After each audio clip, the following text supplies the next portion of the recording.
शुरू से आखिर तक अपने जीवन में, तो आपको कोई रोग नहीं है।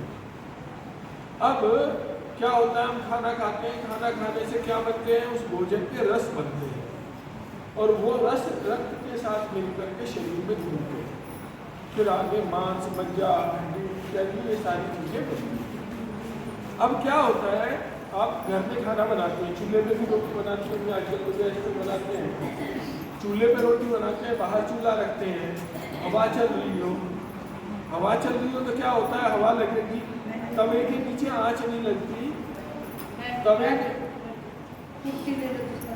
आप रोटी बनाते हैं, चूल्हे पे भी रोटी बनाते हैं और हवा लगती है, हवा लगती है तो अग्नि क्या है, तवे पे एक साइड में चली जाती है, तब क्या होता है, रोटी कच्ची रह जाती है। ऐसे ही ये जो धरण है ना हमारी, ये जाठरा अग्नि है, समझो अग्नि है, और ये दिख गई अपनी जगह से, सेंटर से हट गई, तो जो खाया पिया ये पूरी तरह से नहीं पचता है, रस कच्चे रह जाते हैं। तो कच्चे रस शरीर की प्रकृति के हिसाब से शरीर में घूमते हैं, किसी की पित्त की प्रकृति है उसको तेजाब बनने लगेगा, जिसकी कफ की प्रकृति है उसको वो कफ में बदल जाएंगे, और जिसकी वात की प्रकृति है उसको वात में बदल जाएंगे, यानी वो दूषित हो जाएगा। एक चीज तो ये, दूसरा वो खाया पिया जल्दी नीचे सरक जाएगा, बिना पचे हुए नीचे सरक जाएगा, और बिना पचे हुए जब भोजन नीचे जाता है तो गैस बनती है, और उस गैस का क्या प्रभाव होता है, सबसे पहले ये वायु निचले हिस्से को प्रभावित करती है, यहाँ से नीचे नीचे पैरों की समस्याएं होने लगेंगी, घुटनों की समस्याएं, कमर की समस्याएं, पेट में निचले हिस्से में दर्द होने लगेगा। आप में से बहुत सारी ऐसी होंगी, अगर उनको चेक करें, यहाँ हाथ लगाए तो इतनी उंगली लगाते ही कूद के पड़ेंगे, इतना अधिक दर्द होता है, गैस का इतना अधिक प्रभाव होता है, तो वो पैरों में प्रभाव जाएगा, अकेली गैस हो। अब उसके साथ पित्त मिल जाए तो वो पित्त क्या करेगा, उस गैस को ऊपर उठाएगा, सबसे पहले ऊपर उठेगा, गैस यहाँ पे है, पित्त यहाँ उसके साथ मिला तो सबसे पहले हार्ट आ जाता है, सबसे पहले हार्ट की समस्या पैदा होती है। फिर ये भी मौसम पे निर्भर करता है, कौन से मौसम में क्या होगा। उसके बाद गले की समस्याएं, उसके बाद कफ सारा मिल करके ऊपर सिर की समस्याएं होगी। तो इसलिए सबसे पहले जरूरी है कि हम अपने पेट को समझ लें, खान पान को ठीक करना है, उसकी भी बातें करेंगे। सबसे पहले पेट को समझ ले, पेट खराब है तो उसकी पहचान क्या है, धरण खराब है, धरण डिगी हुई है तो उसकी पहचान क्या है। किसी से पूछे, मैं पूछता हूँ वहाँ पेट कैसा है आपका, हाँ ठीक है जी, ठीक क्यों है, वो सिर्फ ये सोचते हैं सुबह साफ हो जाता है, सुबह शाम 2 समय 3 समय साफ हो जाता है, तो वो ये समझते हैं कि ठीक है। पेट में दर्द होता है तब समझते हैं कि कुछ गड़बड़ है, पर दर्द होने से पहले भी बहुत सारी गड़बड़ रहती है, ये समझना। आपके साथ ये बच्चे हैं, इनको लेकर के मैं देखूंगा और फिर आपको दिखलाऊंगा। बच्चे आप यहाँ हो,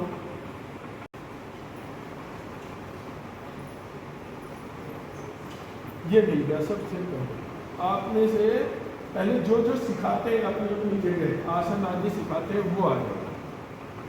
आज की ये लाइनें देखो, है ये वाली लाइनें, इनको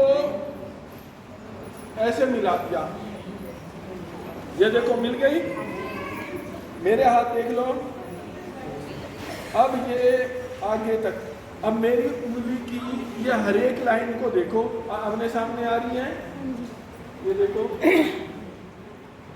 उंगलियां बराबर है या छोटी बड़ी हैं? बराबर है। और इस बच्चे की देखो, अभी इसकी आप मिला दो, इसकी बच्चे की बराबर नहीं है जी, हमारे बराबर, आपकी बराबर है। तो आप में से बहुतों की बराबर नहीं भी होंगी। ये देखो छोटी बड़ी है, ये हथेली की लाइनें मिलाने के बाद उंगली छोटी, बेटे उंगली सीधी रख, और उंगली की लाइनें भी नहीं मिल रही है, रखी हुई है, ये मिलाया, और इसके पैरों को देखा, इसके अंगूठे दिख रहे हैं छोटे बड़े, हाथ की उंगलियां भी छोटी बड़ी हो गई, पैर के अंगूठे भी छोटे बड़े हो गए। ये दो पहचान आपको बाहर से दिखाई देती है, बाकी नाभि में धड़कन देखते हैं उससे पता चलता है, कुछ और है, लेकिन ये दो पहचान आप सीधे सीधे देख सकते हैं। बच्चा घर में बीमार हो गया या कुछ है, या उसको कोई दिक्कत है, खाना नहीं खा रहा है ढंग से, उसको भूख नहीं लग रही है खुल करके, तो आप ये देख लो, ये देख लिया। अब देखो धड़कन, देखो धड़कन नाभि में मिलती है कि नहीं मिलती। नाभि में ऐसे रखा, नाभि में धड़कन देखी और नाभि में मिल रही है, फिर बाहर भी ढूंढेंगे है। तो अगर नाभि से बाहर है धड़कन कहीं भी, बेशक नाभि में है या नहीं है पर बाहर है, तो समझो गड़बड़ है। बाहर नहीं होनी चाहिए, सारी नाभि में आनी चाहिए। ठीक, तो पूरा सांस खाली, दोनों पैर उठाओ और लगा के शाबाश, रोक के रखना, जब ना रुके तो धीरे धीरे नीचे रखो। ये पहला आसन है। योग के पहले क्या करना है, सांस भरना, सांस निकालना, सांस बाहर रोक करके पैर उठा लेना, जब तक रहे उठा के रखो, फिर आराम से लेट जाओ। तो ऐसे 10 एक बार करना है, ठीक है। तो ये तो हमने अभी एक बार किया है, और एक बार में देखो, अभी अंगूठे देखो इसके, आप देखो एक बार में करने से अंगूठे क्या हुआ, एक बार में करने से बराबर में आ गया है। तो ये सबके नहीं आएंगे, बच्चों के तो आ जाएंगे फट से। 5 आसन है, पांचों करके दिखाएंगे आपको, सबको वीडियो भी आपको ये शेयर कर देंगे आपस में करके, वीडियो में 5 आसन आपको मिल जाएंगे। यहाँ धड़कन एक अंग्रेजी डॉक्टर नहीं जानते, वो न बता पाएंगे आप। पहले जो बूढ़ी बूढ़ी माताएं हैं वो सब जानती थी, और घरों में आज भी करते हैं कि धड़ गिर गई वहाँ ठीक करवा लो, वो नस दबाते हैं, वो झाड़ा लगाते हैं, ऐसा जानते हैं, वो कर लिया करो। नहीं तो अपने घर में ये 5 आसन सीखो, 5 आसन करो और ठीक हो जाएगा। पर धरण के साथ बच्चा खेलता कूदता है, जोर लगता है, तो ये जैसे नाभि है ना हमारी, इस नाभि के साथ ये 2 मसल हैं, ये टाइट हो जाती है, बहुत बहुत सख्त हो जाती हैं, और इसकी बच्चे की इतनी सख्त नहीं है, थोड़ी सी, इतना टाइट हो जाता है तो कई बार तो आदमी ऐसे झुक करके रहता है, सीधा हुआ ही नहीं जाता उससे। अगर वो नले भी साथ में है तो धरण इतनी जल्दी ठीक नहीं होगी, जैसे अभी इसका हो गया ना, इतनी जल्दी ठीक नहीं होगी। तो नले को भी ठीक करना है और धरण को भी ठीक करना है, उसके लिए 5 आसन है। पहला ये, फिर दोबारा करो। नलों के लिए ये काम करेगा, ऐसे गोडे मोड़ के ले आए छाती के पास, दोनों हाथों से फंसा लो। अब यहाँ से सांस निकालते हुए गोडे छाती पे लगाने हैं और मुंह गोडों के बीच में। पवन मुक्त आसन, पहला था उत्तानपाद आसन, दूसरा है पवन मुक्त आसन। इससे गैस तो पास होगी, आप लोगों को ये होगा कि भाई गैस नहीं होगी, गैस निकल जाएगी, लेकिन ये नलों को भी ठीक करेगा।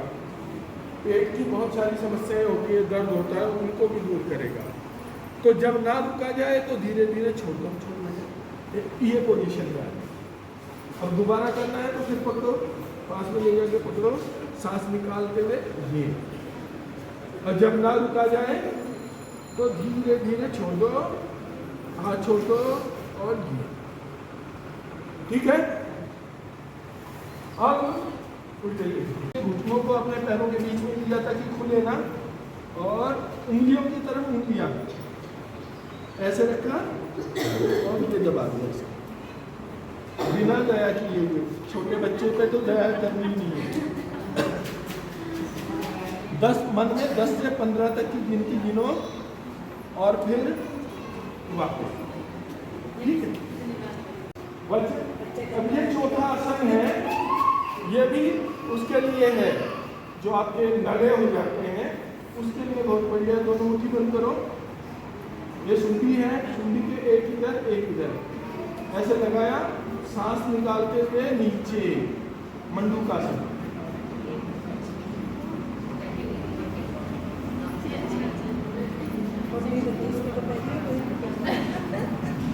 ठीक है, ये चौथे नंबर का। इधर आओ, आप देखो, ये लाइनें ठीक मिली हुई हैं। अब इसकी उंगलियां देखो, बराबर है लाइनें, हर एक देख लो, बराबर आ गई। मतलब ताली बजाने की बात नहीं, अगर आप करोगे तो आप अपने परिवार को स्वस्थ रख सकते हो बचपन से ही। अब क्या है, आज हालत हम देखते हैं, हमारे पास लोग आते हैं, इतनी पुरानी धरण बिगड़ी हुई होती है कि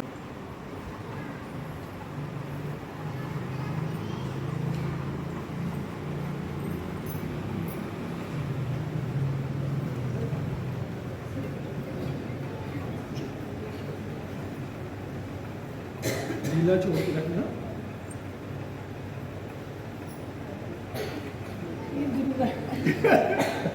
कष्ट आ गए।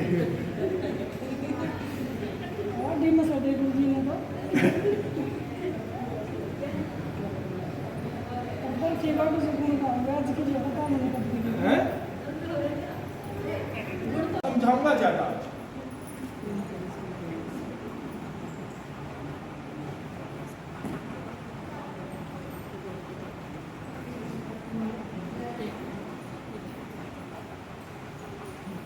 इसमें नहीं है, इसलिए वही पहले पकड़ा था। बिल्कुल बराबर आ गया, लेकिन ये टिकेगा नहीं। गरम सेक के पेट से चिपका लिया, रात भर रहने को उसको बंधा, ऐसे महीना भर कर लो तो पेट नरम होता चला जाएगा, रोज आपको फर्क महसूस होगा।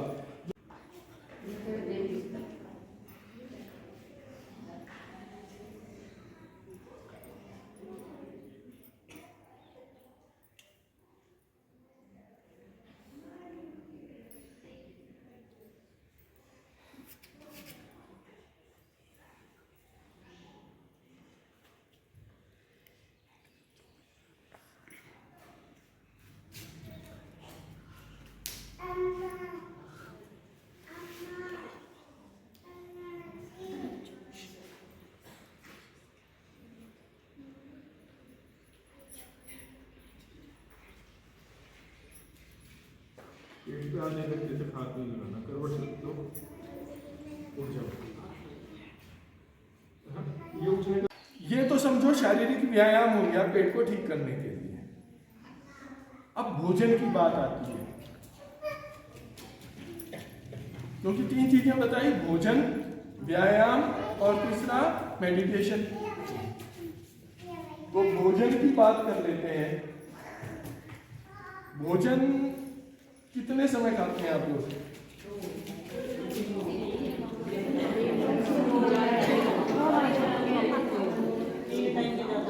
3 टाइम के जब 2 टाइम के और 3 टाइम के हैं।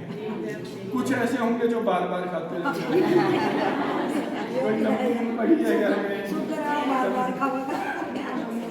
तो सुन लो, ये शुगर वगैरह ये बीमारियां, इनकी शुरुआत यहाँ से है।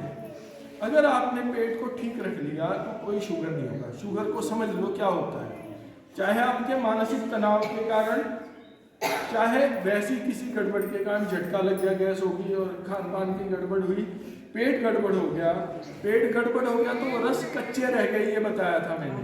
जो आपने खाया, खाने से रस बने, वो रस रह गए कच्चे।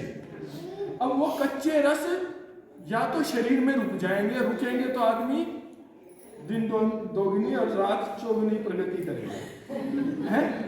तो आज इतना है, कल इतना, परसों इतना है, ऐसे हो जाएगा। अगर वो रस कच्चे शरीर में रहेंगे तो, और वो नहीं रहेंगे तो वो सूखा हुआ जाएगा, एकदम पतला सा रह जाएगा। कुछ लोगों का ये रहता है, कुछ रस निकल जाते हैं, कुछ जमा हो जाते हैं, वो मीडियम से चलते रहते हैं। तो वो रस चर्बी के रूप में शरीर में जमा होंगे या निकलेंगे। तो वो रस जो निकलते हैं, कहाँ से निकलेंगे? मलमूत्र के माध्यम से निकलेंगे।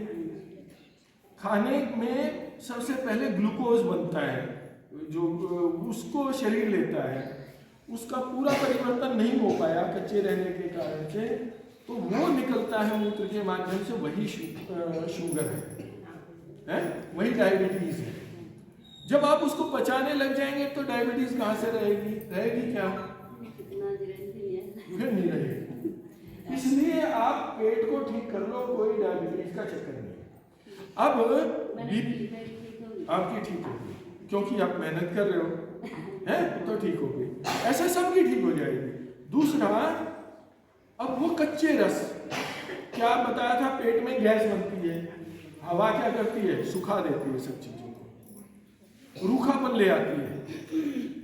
आजकल डॉक्टर कहते हैं कि घी मत खाओ, मना करते हैं, घी मत खाओ, चिकना मत खाओ, चिकना खाने से क्या होगा?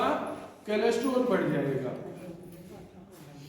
भाई पेट खराब हुआ तो कोलेस्ट्रॉल क्या, उसका बाप भी आकर क्या शरीर में बैठेगा, पेट खराब होगा तो। अब पेट खराब है, वो रस जो है कच्चे, आप घी खा नहीं रहे हैं, चिकना है शरीर में है नहीं, तो रूखा हो जाता है। जैसे बर्तन साफ करते हैं ना, पहले तो राख से मांजते थे, तो हाथों में क्या है, वो राख जमी रहती थी लाइनों में, देखा होगा ना, आप लोग भी करते होंगे। क्यों? क्योंकि हाथ रूखापन है आप। ऐसे ही रूखापन घी ना खाने से, चिकनाई ना जाने से हमारे नस नाड़ियों में रूखापन हो जाता है। अब रूखापन हो जाता है तो वो कच्चे रस जो शरीर में जमने हैं वो नस नाड़ियों में जम जाते हैं, वही कोलेस्ट्रॉल है, और उसके कारण ब्लॉकेज हो जाती है और व्यक्ति हार्ट का पेशेंट हो जाता है। अब वहां चिकनाई होती तो वो जमते ही नहीं, इसलिए घी जरूर खाना चाहिए, और वो जमने वाली चीज बने ही ना, इसलिए पेट ठीक होना चाहिए। लेकिन दबेगा नहीं।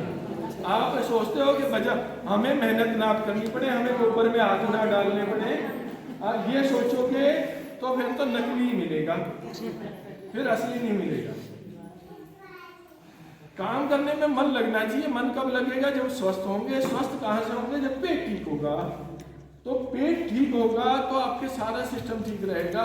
इसलिए पेट ठीक रखो, खूब काम करो और खूब खाओ बढ़िया चीजें। ये मानसिक रोग है, हम गोबर से घृणा करते हैं, ये एक मानसिक रोग होगा मेरे से, क्योंकि गोबर में हाथ डालने से यहाँ तक होता है, आयुर्वेद में ये बात आती है कि ऐसे सांप के जहर जो जिनका कोई उपाय नहीं, उस सांप काटे हुए आदमी को पूरा गोबर में दबा दो, 24 घंटे तक दबा रहने दो, उसका सारा विष निकल जाता है।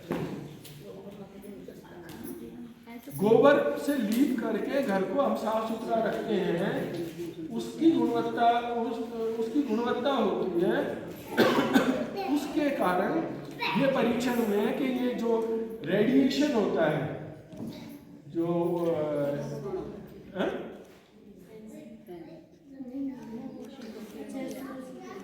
रेडिएशन जो है ना, जो न्यूक्लियर बम में बहुत सारी चीजें जो प्रयोग होती है, जिसको रेडियो एक्टिव कहते हैं, उनका प्रभाव भी जहां लिपा हुआ होगा गोबर से वहां नहीं होगा।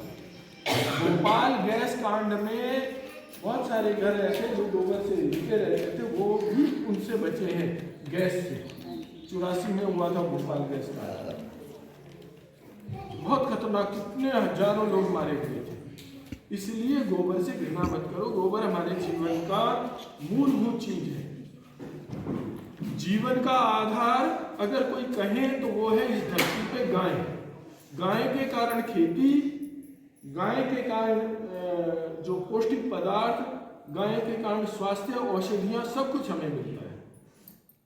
इसलिए जब विवाह होता है ना, तो कि नया परिवार बना है, विवाह हुआ है, तो लड़की के माँ बाप उसके लिए, उस नवविवाहित जोड़े के लिए गाय देते थे दान में, कि भाई जिससे तुम्हारा परिवार चले।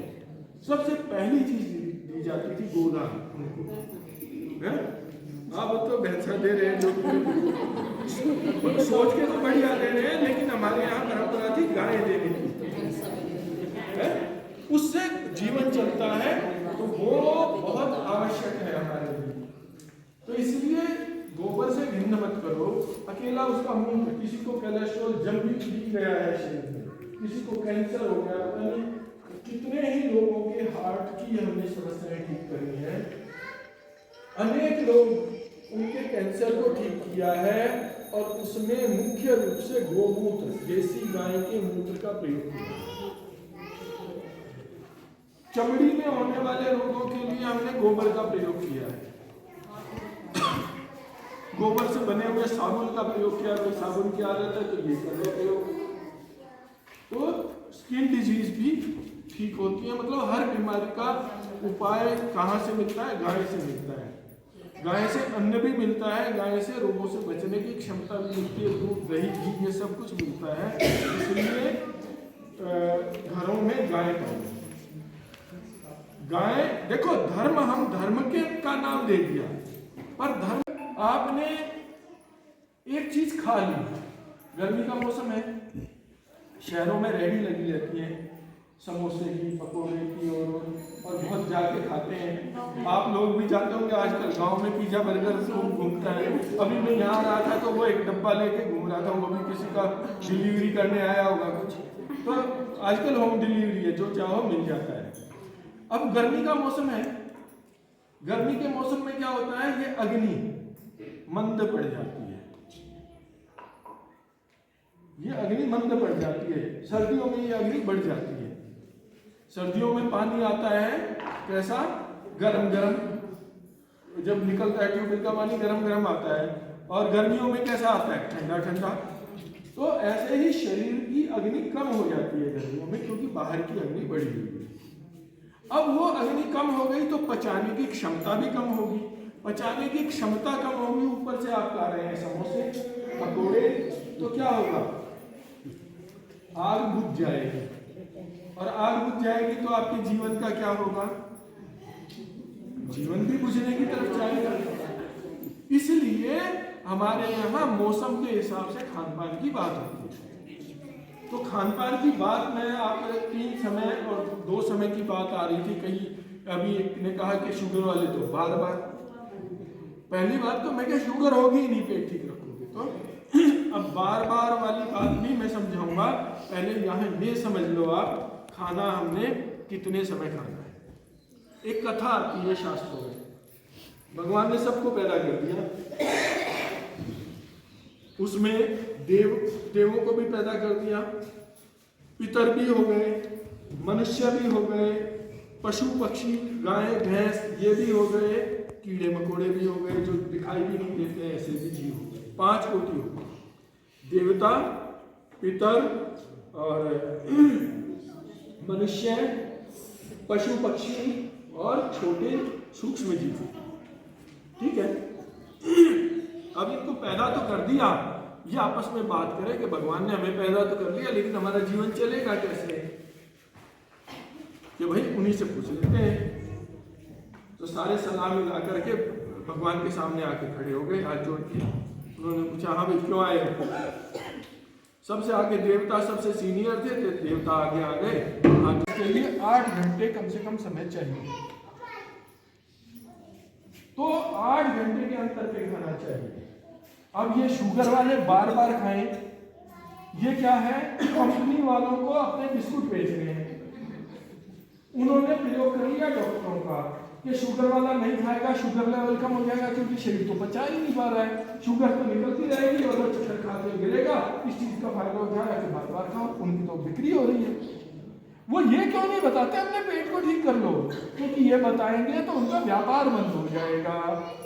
तो हमारे पास आते हैं, चिकित्सा करवाते हैं, तो जैसे उनकी जब तक धरण ठीक नहीं होती उनकी भूख नियंत्रण नहीं जाती। जैसे धरण ठीक हुई, एक बार खाया, शाम तक जो एनर्जी से पूरा रहता है, और फिर शाम को फिर खाता है, कोई दिक्कत ही नहीं होती। आप भी करके देखो, धरण ठीक होगी, वैसे आपकी भूख नियंत्रण में आ जाएगी। 2 समय ही बहुत रहेगा, इसलिए मेहनत करके अपनी धरण को ठीक कर लो। आई बात समझ में? तो आज मूल रूप से यह चीज मैंने बताने का प्रयास किया है कि आप अपनी धरण ठीक रख लोगे तो कोई भयंकर रोग नहीं होगा। धरण ठीक नहीं रखोगे तो बहुत भयंकर रोग हो जाएंगे, और 2 समय का भोजन आपके लिए उपयुक्त है। अब भोजन की बात समय से थोड़ा सा जोड़ देते हैं। समय क्या होगा, किस समय छोड़ना है मुझे? आपकी मर्जी। अच्छा, भोजन हमें किस समय करना है, थोड़ा सा समझ लो। हाँ? किस समय खाना है लोगों? सुबह आप उठते हो, कोई 4 बजे उठेगा, कोई 5 बजे, कोई 6 बजे, बच्चों को 7-8 बजे तक सोने देते हैं। सुबह उठ करके आप सबसे पहले शुद्धि करने का प्रयास करते हैं, मलमूत्र, दांत साफ करेंगे, कफ निकालेंगे, हैं, ये सब करेंगे। तो आपने सबने महसूस किया है अपने जीवन में कफ सबसे ज्यादा किस समय होता है? कफ सबसे ज्यादा किस समय महसूस होता है आपको? 24 घंटे में सुबह के समय। बिल्कुल सही। सुबह के समय में दांत साफ करेंगे, निकलेगा, वो निकलता है। जैसे 10-11 बजे का समय होता है तो कफ कम हो जाता है, शांत हो जाता है, उस समय पित्त बढ़ जाता है, और शाम के समय में वात बढ़ जाती है। ये ध्यान। अब कफ बढ़ा हुआ होता है। आपके बच्चे स्कूल जाते हैं, सुबह क्या खिला के भेजते हैं? तो जो भूनने वाली चीजें खिला रहे हैं, भारी चीजें, भारी चीजों से कफ बढ़ेगा शरीर में। तो बच्चे रोगी बहुत ज्यादा होते हैं, उनको खांसी जुकाम हुआ रहता है, उनको बार बार बुखार आता है, बार आप कहेंगे कोल्ड हो गया, ठंड लग गई। ठंड नहीं लग गई। गर्मी में ठंड लगने का क्या मतलब होता है? इस समय गर्मी है और आदमी को ठंड लग गई। कहां से ठंड लग गई भाई? गलती यह है कि सुबह आप कफ के समय में कफ को ही विकृत करने वाली चीजें खाते हैं, वो गलत है। उस समय बच्चे को भेजना है, बच्चे के लिए, शरीर के लिए चाहिए। दूध भी भारी पड़ जाता है तो उस समय फल खिला के भेज दो, उसके टिफिन में चाहे भारी से भारी पराठा दे के भेज दो, क्योंकि 10 बजे के बाद पित्त का समय शुरू हो जाएगा, और पित्त का शरीर में काम क्या है? भोजन को पचाना। तो जब वो पित्त सक्रिय होगा तभी पचाएगा ना। कफ के समय में आपने कफ को बढ़ा लिया तो उसको जाते ही स्कूल में नींद आएगी। आपके स्कूल में टीचर कहते हुए वो बच्चा सोता रहता है। जब वो समस्या का सामना करते हैं, सुबह सुबह दूध पी के देख लो, सुबह सुबह आपको बहुत जल्दी नींद आएगी। बच्चों को पूछो स्कूल में जा करके, उनको बहुत पहले दूसरे पीरियड में नींद आती है कि नहीं आती। इसलिए फल खा के भेज दो, टिफिन में अच्छे से बढ़िया भोजन उनको देते। ठीक वही समय भोजन करने का है 10 बजे। हम छोटे थे तो घरों में, खेत में खूब काम करते थे, बट हम पढ़ने चले जाते थे। जो बड़े थे वो सब हल लेकर के, गाड़ी लेके, बैलों को लेके खेत में चले जाते थे। खेत में माताएं खाना वाना सब तैयार करके, काम निपटा के वो खाना लेके जाती थी। तो 10-11 बजे खाना खाती थी, और उसके बाद शाम को आके 5 बजे खाना खाते थे। दिन में विश्राम करना, फिर दोबारा से काम पे लग जाना। तो सुबह सुबह उनके शरीर में ही इतनी ऊर्जा रहती थी, कफ की, रात का खाया हुआ वो सब कुछ ठीक से हजम हो जाता था, जो भी कुछ। कफ को बढ़ने का ऐसा अवसर ही नहीं मिलता था। तो पित्त के समय खाना खाओ, वो सबसे बढ़िया है। शाम के समय कोई वायु करने वाला खाना मत खाओ, क्योंकि पहले ही वायु का प्रभाव है, शाम के समय वात का प्रभाव है, दिन भर मेहनत की है, मेहनत उसको दूर करने के लिए एनर्जी चाहिए, भोजन से मिलेगी, इसलिए शाम का खाना भी अनिवार्य है। लेकिन शाम का खाना दिन छिपने से, सूर्य ढलने से पहले खा लो, और रात को सोते समय दूध पियो। सबसे दूध शरीर में सबसे ज्यादा कब लगेगा? जब रात में सोते समय लोगे, या थकी हुई अवस्था, या बहुत मेहनत करके आए हो, तब दूध ले लो। दूध तुरंत शक्ति देता है। दूध और मीठा, मीठी चीज। मीठी चीजें का मतलब मैं चीनी को नहीं ले रहा हूँ, चीनी बिल्कुल एकदम हमारे लिए जहर है। गुड़, शक्कर, देसी खांड, इनकी बात कर रहा हूँ। जो बाजार में देसी खांड मिलती है, ये तो चीनी का है। तो ये चीजें तुरंत ताकत देती है, इसलिए पहले खाना खिलाते थे तो क्या खिलाते थे? पहले सबसे पहले मीठी चीज देते थे, घी शक्कर देते थे, या हमें ना यहाँ पता नहीं है कि नहीं है, हमारे वहाँ होता था कसाब। कसार, खांड कसार, बहुत सारे तो जानते ही नहीं होंगे। नहीं खांड कसार क्या है जानते हो? तो कोई भी वो चला गया खांड कसार या खांड में घी डाल के, मतलब उसके साथ सब्जी बाद में ला के देते थे, सब्जी देते ही नहीं थे, पहले ये खाओ। तो मीठा क्यों पहले देते थे कि वो थका हुआ आया हुआ उसको एनर्जी की जरूरत है, पहले वो पूर्ति कर ले, बची हुई चीजें बाद में ले, तो उससे तुरंत एनर्जी मिलती है। आजकल शुगर खा के शुगर पैदा कर ली तो कहाँ से वो एनर्जी मिलेगी? इसलिए पेट ठीक रखना है। तो 2 समय भोजन की बात कही, 2 समय भोजन खाएं, रात को दूध पिए। दूध तुरंत ताकत देता है, जब और कुछ नहीं है और एकदम एनर्जी की आवश्यकता है तो दूध पी लो। इस बेटी ने बात की कि रात के भोजन के साथ दूध ले सकते हैं कि नहीं। मैंने कहा रात को तो भोजन करना ही नहीं, रात को दूध पीना है। अब एक गलती होती है, सुबह माँ बच्चे को पराठे के साथ दूध दे करके स्कूल भेजती है, खाना खा रहे होते हैं दूध के साथ रोटी घूटते हैं, दूध के साथ घूटते हैं, इधर खाना खा रहे हैं उसमें कढ़ी भी है, इधर खीर भी है। तो ये चीज समझ लो, नहीं तो भयंकर चमड़ी के रोग हो जाते हैं और ठीक नहीं होते, और तरह तरह के रोग हो जाते हैं। दूध के साथ इन चीजों का बिल्कुल मेल नहीं है, नमक के साथ दूध का कोई मेल नहीं, किसी भी खट्टी चीज के साथ दूध का कोई मेल नहीं है। च्यवनप्राश खाते हैं लोग, दूध के साथ लेते हैं, च्यवनप्राश का दूध के साथ मेल नहीं है, क्योंकि आंवले के साथ मेल नहीं है, आम के साथ मेल नहीं है, केले के साथ मेल नहीं है दूध का। आप मैंगो शेक बनाना शेक खाते हैं, बिल्कुल नहीं। हाँ, आप आम रस पियो, आम का रस निकाल के और जो डाल के पीना है पियो, पर दूध मत डालो, केले में दूध मत डालो, किसी भी फल के साथ दूध को मत पियो, आम और केले के साथ दूध नहीं। नारियल के साथ दूध नहीं होना चाहिए, अखरोट के साथ, ड्राई फ्रूट लेते हैं ना, लो, अखरोट मत लो दूध के साथ, और नारियल मत लो किसी भी तरह से। खीर में डालते हैं कद्दूकस करके खोपे को ना, वो मत डालो, और चीज और ड्राई फ्रूट डालो, अखरोट को छोड़ दो, नारियल को छोड़ दो, इनका दूध के साथ मेल नहीं है। कटहल को छोड़ दो, अनार को छोड़ दो, कोई हरी पत्तेदार चीजें इनको छोड़ दो, कम से कम 4 घंटे की दूरी रखो दूध की चीजों के साथ। तो रात को 9 बजे दूध पीजिए, फिर आराम से थोड़ा सा लविशन का आदि करके फिर नहीं तो तरह तरह के। एक चीज, आप में से किसको स्किन डिजीज है, चमड़ी का रोग, खुजली होती है, होगी, चलो ना, कोई बात नहीं, बताने की जरूरत नहीं है। आप लोग एक परीक्षण करके देख लेना, आपको खुजली होती है, आप दवाई लगाते हैं, उसमें कोई गोली खाते हैं, आपने दवाई लगा के शांत कर ली, दूध और केला साथ में ले लो, और आधे घंटे बाद देखो वो खुजली दोबारा शुरू हो जाती है कि नहीं। दूध के साथ ये बना की हुई चीजें ये लेकर के देख लो, और फिर देखो आधे घंटे के अंदर वो खुजली दोबारा शुरू हो जाती है कि नहीं हो जाती। इसलिए दूध के साथ नहीं लेनी ये चीजें, और किसी को नहीं भी होती, किसी की पाचन शक्ति आज बहुत तेज है, कल को मंद भी पड़ जाएगी तो रोग उसको घेर लेंगे। इसलिए दूध के साथ ये चीजें बिल्कुल नहीं लेनी। बच्चों को भी बदलो, बच्चों को फल खिलाओ, कोई दिक्कत नहीं है, पर दूध के साथ ऐसे मेल मत करो, ठीक है।